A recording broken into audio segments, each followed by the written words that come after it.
నువ్వొచ్చిన హడావిడిలో వాషింగ్ మిషన్లో బట్టలు వేశానన్న విషయమే మర్చిపోయాను. అంజలి, మీ ఆడవాళ్ళు ఎప్పుడు చూసినా ఎందుకని ఓ బడవడా మాట్లాడుతూ ఉంటారు? ఆడవాళ్లు వాళ్ళ మనసులో ఉన్న ఫీలింగ్స్ ని షేర్ చేసుకోవాలి అనుకుంటారు. అలా షేర్ చేసుకుంటేనే వాళ్ళ ఎమోషన్స్ కి కంప్లీట్నెస్ వస్తుంది. అందుకే వాళ్ళు మాట్లాడుతూనే ఉంటారు. పేరెంట్స్తో, హస్బెండ్తో, పిల్లలతో, సిబ్లింగ్స్తో, ఆఖరికి నీలా క్లోజ్గా ఫీల్ అయ్యే అబ్బాయిలతో కూడా. అలా మాట్లాడుతుంటేనే మీరు మాకు పడిపోయారనుకుంటాం. అదే మరి మీ మగాళ్ళ బుద్ధి. మా మగాళ్ళు ఎప్పుడు మీ ఆడవాళ్ళ గురించే ఆలోచిస్తుంటారు. అలాగా? అయితే ఇప్పుడు నువ్వేం ఆలోచిస్తున్నావో చెప్పు. ఇప్పుడా నిన్నెత్తుకొని గిరగిరా తిప్పాలనుంది.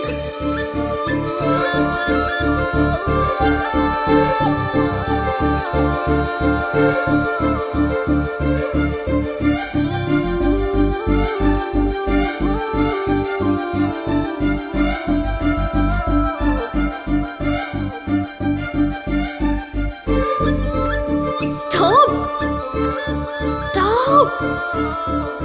ఏయ్!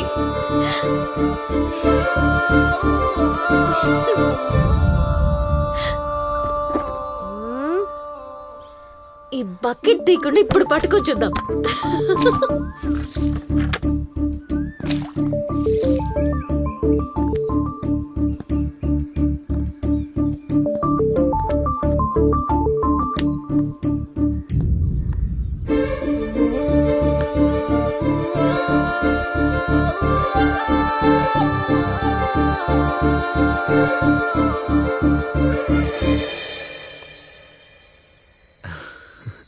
వావ్, నీతో ఉంటే అస్సలు టైమే తెలియట్లేదు తెలుసా?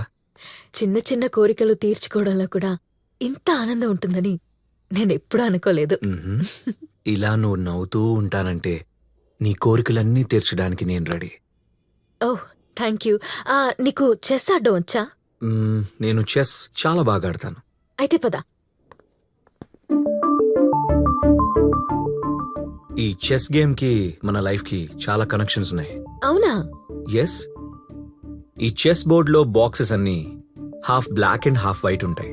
అంటే రాత్రి పగలులాగా, కష్టం సుఖంలాగా. చెప్పింది చాలు, చెక్.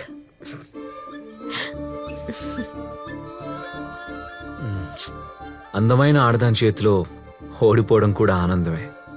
ఓ, గెలిచింది ఆడదైతే ప్రతి మగాడు ఇలాగే చెప్తాడు. పోన్లే, తెలివైన ఆడదాని చేతిలో ఓడిపోవడం కూడా ఆనందమే. ఇప్పుడు హ్యాపీయా? ఆటలో ఆడా మగా ఉండవు, గెలుపు ఓటములే ఉంటాయి. నీలాంటి అందగత్తెలను అర్థం చేసుకోవడం చాలా కష్టం. మీరు చాలా పొగరుగాను కఠినంగాను ఉంటారు, ద్రౌపది సత్యభామల్లాగా.